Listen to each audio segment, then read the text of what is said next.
Olá, pessoal. Hoje vamos analisar o genocídio de 100 mil brasileiros consentido. No início do mês de julho, registrei aqui que estávamos com 1 milhão de infectados e 50 mil óbitos. Com um ritmo médio de 40 mil novos infectados por dia que estávamos tendo, projetei que no início do mês de agosto teríamos 2 milhões de casos de coronavírus e, logicamente, dobraríamos também o número de 50 mil para 100 mil mortes, na melhor das hipóteses. Parecia pessimismo exagerado há um mês e meio atrás, mas a curva dos novos infectados cresceu para 44 mil casos por dia, superando a previsão e pulando de 1 milhão para 3 milhões de infectados, e, conforme o previsto, dobrando de 50 mil para 100 mil mortes de brasileiros por Covid-19. Não é por acaso que o Brasil ocupa o segundo lugar em maior número de mortes, atrás dos Estados Unidos e seguido pelo México, pois os presidentes desses três países subestimaram o vírus e rejeitaram as restrições às atividades econômicas, zombaram do distanciamento social e estimularam aglomerações, e, por isso, apresentaram os piores resultados mundiais frente à pandemia.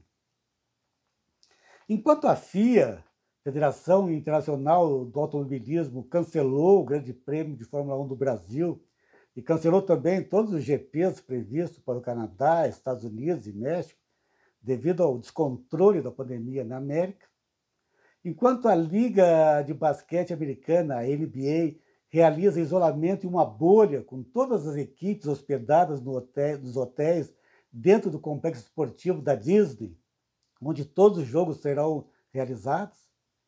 Enquanto, de forma semelhante, a Liga dos Campeões da Europa retornou aos jogos de futebol, realizando uma bolha de isolamento em Lisboa, com todas as equipes confinadas em hotéis, sem contato com pessoas de fora da delegação, enquanto duraram os jogos do campeonato. No Brasil, o desconfinamento vem sendo feito apressado, e o que é pior, no auge da pandemia. Está um verdadeiro vale-tudo. Os jogos de futebol foram liberados, mas o jogo de São Paulo contra o Goiás foi cancelado com as equipes já no gramado, por decisão da Justiça, em função de 10 jogadores do Goiás terem testado positivo para o coronavírus. Que país é esse? A CBF autorizou o Atlético de Goiás a utilizar 4 jogadores do elenco com Covid-19 no jogo contra o Flamengo, sob parecer médico de que os jogadores já cumpriram 10 dias de isolamento e se mantiveram assintomáticos, e que não teriam mais potencial de transmissão da doença. Apesar dos vários questionamentos surgidos, e com outros casos de infectados do Corinthians e no Chapecó, a CBF mantém o seu cronograma de Campeonato Brasileiro de Futebol. O show não pode parar. Seguimos o mau exemplo da Espanha, que enfrenta uma segunda onda de epidemia com mais de 5 mil novos casos diários, número que supera a soma atual dos novos casos na França, Reino Unido, Alemanha e Itália juntos. O Ministério da Saúde da Espanha reconheceu que houve muita pressa no desconfinamento, pensando sempre nas atividades econômicas com turismo diante da chegada do verão europeu. No Brasil, estamos há quase 3 meses no platô elevadíssimo de 44 mil novos casos e 1.000 mortes por dia. Nenhum país ficou tanto tempo num patamar tão alto. É até temerário fazer uma conta de projeção hoje, mas como não estamos dando sinal de baixarmos das 1.000 mortes por dia, teremos ainda 30 mil mortes por mês. Nos 4 meses até o final do ano, teremos mais de 120 mil óbitos e mais de 5 milhões de novos casos de infectados. É assustador. Mas podemos totalizar mais do que o dobro dos números já medonhos de hoje, pois neste ritmo chegaremos no final do ano com mais de 200 mil mortes e 8 milhões de casos. Tomara que não. Espero que aconteça algum milagre no meio do caminho. Nos estados brasileiros, há um sobe e desce dos números, reflexo das flexibilizações permitidas. Num dia, uns estados estão em alta de mortes, no outro estáveis, e no dia seguinte em baixa, para voltar a subir os óbitos.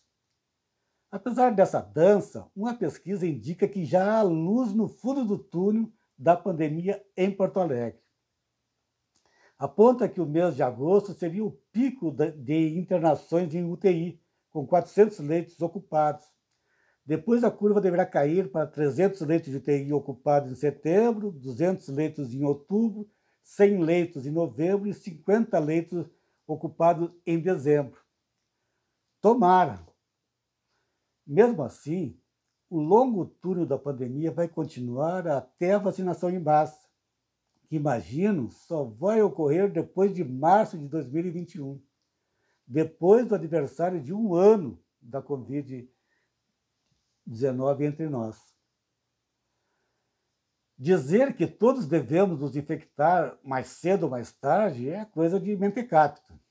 Por isso, não basta ter leitos de UTI disponíveis para os atendimentos dos infectados, pois ninguém merece passar pelo calvário de ser entubado em um respirador no hospital, mesmo se for para sair com vida depois, mas cheio de sequelas, como é o caso do jovem Lucas, de 30 anos, que foi o paciente número 0 de Covid-19 no Hospital Conceição, em Porto Alegre. Internado em meados do mês de março, ficou 32 dias da UTI entubado.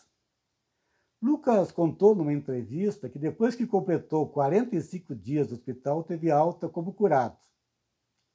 Em casa, ele precisou de acompanhamento psiquiátrico, psicológico, fonoaudiólogo, fisioterapia e osteopatia, pois não conseguia falar nem andar. Ele relata que ficar em um estado de coma induzido, sedado, para permanecer entubado com o respirador, é uma experiência de quase morte, que gera um trauma pós-UTI. Conta que no coma induzido, a pessoa fica absorvendo vagamente o que está acontecendo em volta, mas com muitas alucinações por causa dos medicamentos. Perdeu 15 quilos e ficou sabendo que teve uma parada cardíaca e uma trombose enquanto esteve em coma. E quando acordou, 32 dias depois, passou a sentir muitas dores no corpo por ter ficado todo esse tempo deitado. Revela que mesmo agora, 2 meses depois de sua alta hospitalar, ainda não está 100% e sente dores. O jovem conclui dizendo que é revoltante ver o comportamento das pessoas que andam sem máscara na rua. Pessoas que só aprendem sofrendo na própria pele, porque acham que com elas não vai acontecer. Pesquisa do Instituto Datafolha mostrou, nesse final de semana passado, que 52% da população acha que o presidente Bolsonaro é o culpado ou um dos culpados pelas 100 mil mortes pelo coronavírus. 49% consideram que o país não fez o que era necessário para evitar esse número absurdo de mortes. Metade da população pesquisada avalia que Bolsonaro é muito, ou pelo menos um pouco, responsável pelo avanço descontrolado do vírus no Brasil. Prova disso é que, na maior crise sanitária do país, a pesquisa mostrou que 88% não sabe o nome do atual general ministro interino da Saúde, pela absoluta falta de ações e protagonismo do órgão que deveria liderar essa batalha. Né? É que nós temos um novo Pinóquio como presidente do Brasil, conforme o definiu o jornalista Flávio Tavares, depois das mentiras que o Bolsonaro disse dias atrás ao chefe de 8 governos de países que integram a região amazônica. Enquanto os satélites da NASA e os dos nossos institutos de pesquisas espaciais detectam a devastação, o Pinóquio brasileiro afirmou na reunião internacional que não há queimadas nem incêndio na Amazônia brasileira. Não há sequer meio hectare de floresta devastada. Fora disto, é tudo mentira. Às vezes, a invencionista e mentirosa faz muitas pessoas duvidarem da verdade, especialmente quando o nariz do Pinóquio mentiroso não cresce e sequer fica vermelho. Para o reitor da Universidade de Pelotas, o Pedro Cury, que coordena a maior pesquisa nacional sobre a Covid-19, a pouca testagem e as flexibilizações promovidas pelos governos são os vilões desta pandemia. Doutor em epidemiologia, Pedro Cury constatou da pesquisa que a desigualdade social fez a doença matar mais pobres do que ricos, apesar de ter seu início nos voos internacionais.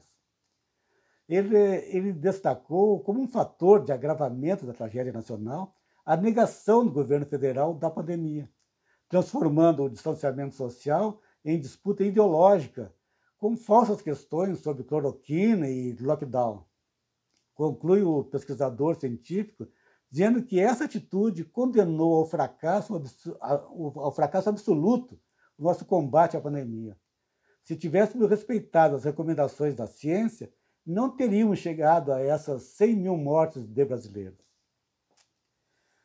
Segundo outro doutor em epidemiologia, o Paulo Petri, da URGS, no Brasil ocorreu uma evolução nunca vista tão rápida de óbitos ao dia. Erramos no começo por não termos feito os testes dos passageiros que chegavam de voos internacionais dos aeroportos de São Paulo e Rio. Se tivéssemos testado e rastreado, teríamos conseguido segurar melhor, mas nada disso foi feito. O constitucionalista Pedro Serrano, mestre e doutor em Direito, com pós-doutorado em Ciências Sociais em Paris, afirma que 100 mil mortes justificam o impeachment do presidente Bolsonaro por crime de responsabilidade.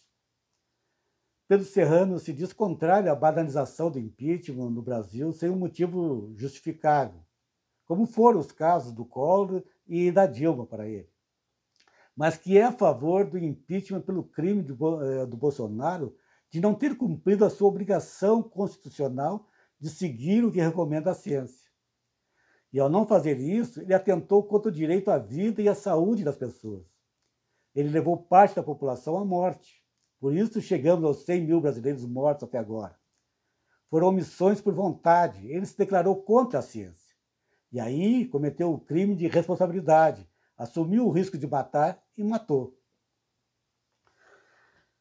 Sobre isso, eu até fiz um versinho. Ô Maia, vem pra nossa praia, aceita, vem pra cá, pro impeachment já. Mas estamos cercados por todos os lados. Temos o pior Congresso Nacional de todos os tempos e a pior composição de governo federal, como vimos naquela fatídica reunião ministerial. Só nos resta resistir culturalmente contra o atraso e sobreviver fisicamente para poder protestar contra esse genocídio consentido oficialmente de mais de 100 mil brasileiros mortos pelo novo coronavírus. Acreditando na ciência e não no Pinóquio e no oba-oba das flexibilizações no pico da pandemia, exercite a cidadania consciente da importância do distanciamento social neste momento. Tenhamos resiliência, pois só a vacina e o impeachment podem nos salvar dessa dupla desgraça. Fique em casa o quanto puder para se proteger e para proteger os outros.